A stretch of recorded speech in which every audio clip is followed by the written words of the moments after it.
The human mind is a great thing, and thanks to some of the greatest human minds that have ever existed, we can now sequence the human genome. We can travel into space. We can send information around the planet at the speed of light. We can eradicate diseases from the face of the planet. But most importantly, thanks to the invention of the internet, we can say things like this. Hello, my name is Knowledge is Happiness. Clearly an ironic name because I'm obviously not very happy. I'm just here to tell you that viruses do not exist, you flipping dumb brainwashed moron. LeMayo! Yes, well, you know what they say, everybody is special and unique in their own way, so thank you for commenting and proving that beyond doubt. But he isn't the only person to say stupid things, and in this video we're going to be looking at not just why people say stupid things, but why other people believe them. Who's the more foolish, the fool or the fool who follows him? Now that's one of my favourite lines from one of my favourite movies ever, and never has it resonated more with me than it does today, where we seemingly have people who are so clearly off the wall nuts leading hundreds, if not thousands of people at protests who are otherwise normal. It just doesn't make sense. It seems to me that social media is allowing people who deserve no credibility to have some credibility in the eyes of people who otherwise should know better. These people are allowed to use their social media presence to manipulate other people into doing very, very stupid things. When I think back to the UK lockdowns just a couple of years ago, 5 people spring to mind. Let's have a look at them all, shall we? First up is Piers Corbyn, the least wacky of the bunch, but that's not really a compliment. It's more like calling him, I don't know, the sweetest smelling fart. Now, Piers does believe in the existence of viruses in general, but not the specific virus we've had so much trouble with in recent years. Recently, he's shut up about viruses as if he's realised that he was completely wrong, and he's now massively back to denying climate change. Then we have Dr. Thomas Cowan. He's been on the channel before. It's obviously not good to eat other people's poop. Now, Dr. Thomas Cowan sells toilet paper in the form of this book called The Contagion Myth, in which he lays out his complete ignorance about anything microbiology related and tells us that viruses are not the cause of disease. And again, as we've said before, Dr. Thomas Cowan doesn't believe that the heart is an actual pump, and you can read all about his delusions here in this book, in which he says the first step is to demonstrate that the blood pumps the heart, and not the other way around. And I've got to wonder just how many of those lockdown protesters who were so keen to listen to Dr. Thomas Cowan would agree with his unique take on biology. Next up is perhaps the best known anti-lockdown figure, at least in the UK. It's nurse Kate Shemirani. There is no evidence that I can see that a pandemic exists. But according to Kate Shemirani's own son, I don't think Kate knows what she believes. Her initial COVID theories were COVID doesn't exist, COVID does exist but it's not harmful, COVID does exist and it is slightly harmful but it's not that harmful and masks don't help, and also something about 5G towers causing people to drop dead across the UK. Now, I've got to wonder how many of those lockdown protesters who were so keen to listen to Kate Shemirani would actually agree with her take on 5G. I don't think it's many, but I am convinced it will be more than agree with what she told her son when she was bringing him up. My mum raised me telling me that I was the Messiah and her having given birth to the Messiah. And just to put the final icing on the cake there, she's also a believer in lizard people controlling the world. Which might explain why Kate Shemirani did a lot of her public speaking alongside this man, David Icke, but we know all about him. Next up is somebody else that doesn't believe viruses cause disease. It's Dr. Andrew Kaufman. Now, a lot of people drop into my comment section to tell me I'm afraid of him, and I'll never debate him, and he can't be debunked. So here he is showing just what an expert he is about viruses. You know that this is COVID-19, and right, so there's at least 18 that came before it, although 19 may have a special significance, but yes, and the special significance of that is it shows us that you are talking about a subject upon which you have absolutely no knowledge whatsoever. In fact, your contribution to this discussion is about as welcome as my neighbour's dog turd in my shoe. The disease is called COVID-19 because it was discovered in 2019. But I've got to wonder how many of those lockdown protesters that were gullible enough to listen to Dr. Andrew Kaufman were also gullible enough to go on his website to find this advert here. An analema, a tool for transforming tap water into a supercharged, full-spectrum, coherent state. What a load of mumbo-jumbo. Let's take a look at it. And here we are, and it seems that Dr. Andrew Kaufman is essentially selling what boils down to magic wands on his website. You're a dickhead, Harry. That's right, magic wands that you can stir your water with to make it, I don't know, magic water. And it only costs you just over $200. What a bargain. But we do find a nice little quote on Dr. Andrew Kaufman's channel. It says this: "The body is full of natural wisdom and it can heal itself from almost any insult." Let's put that to the test. So heal yourself from this, Andrew, you absolute.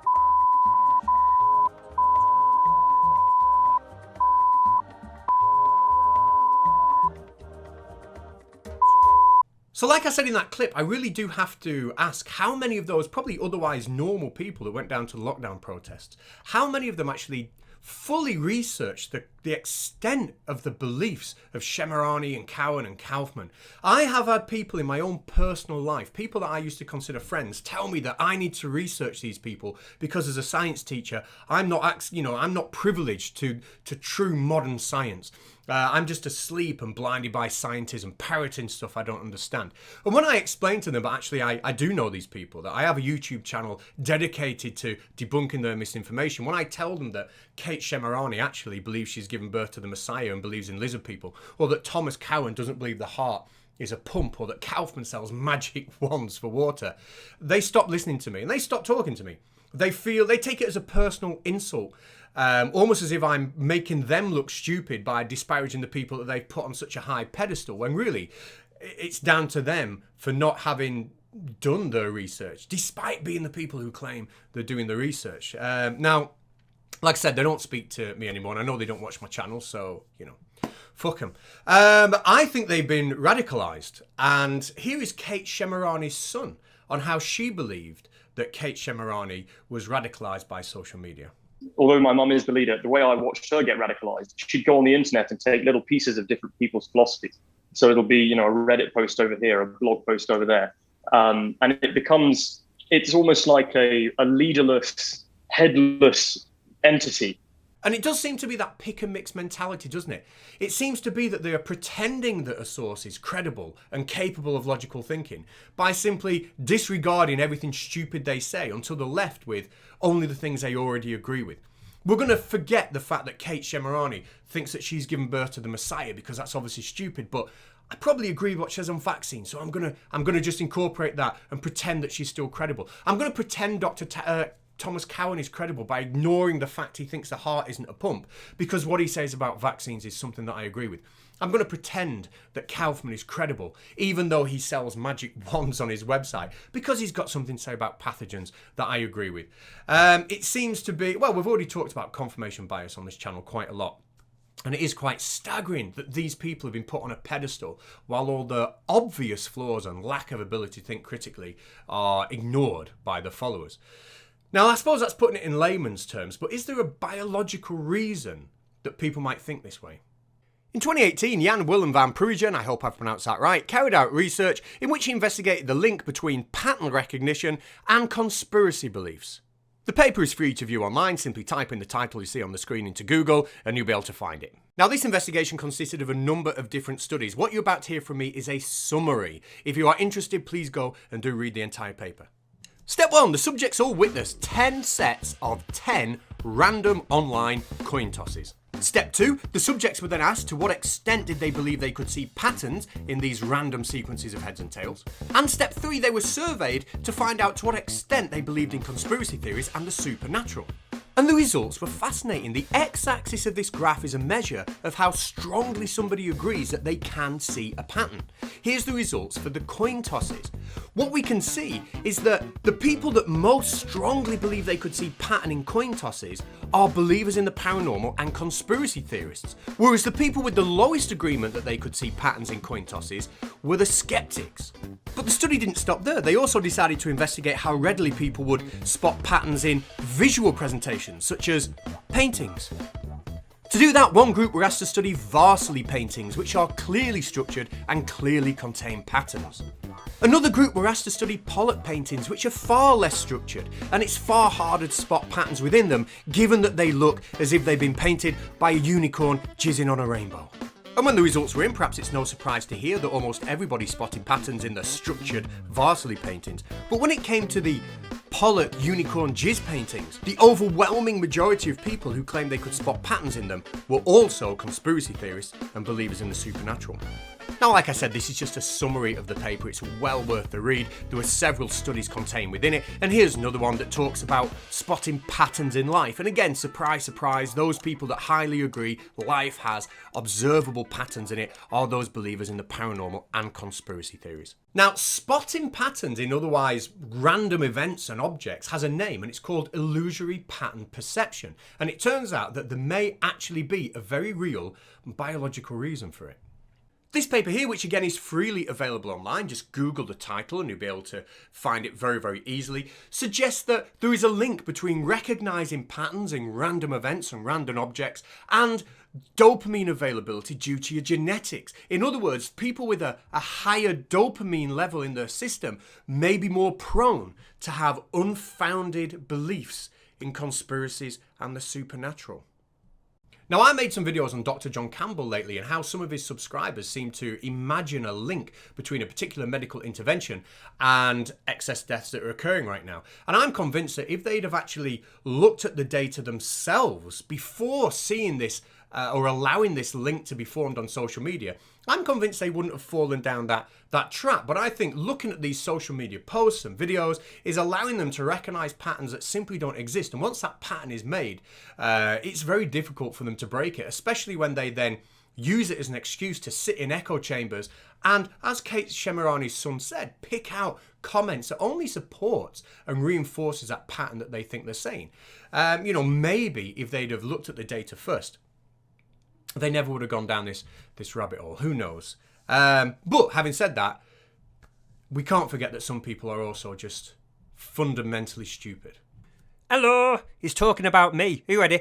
All you smart-ass people, answer me this. How does a plane land on a runway? A runway on a planet? Rotating at almost 1,000 miles an hour. How does it land? Let me guess, it's rotating at 1,000 miles an hour also while in the air. Oh, you people are so flipping naive. Yeah, not naive. No, you're all called naive. And not only are some people just fundamentally stupid, some are also incredibly confused about what it is they think they're talking about. Like this guy. Yes, this person who on the 11th November 2017 published a video saying that germ theory is wrong. I'm going to talk about a little thing that really makes me angry, and it's called the germ theory. Now, I think the germ theory is a bunch of BS, and I'll be honest with you. The reason I think it's a bunch of BS is the germ theory has been around since the 1860s. That's around 160 years.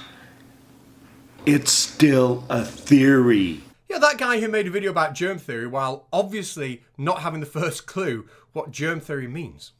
Yeah, especially given that less than 3 weeks before he published that video, he published this video here about boosting your immune system. Here he is raving about the antimicrobial effects of elderberry. Elderberry is a very, very strong antibiotic, and it can help get your immune system built up and also kill some of the bugs that are out there.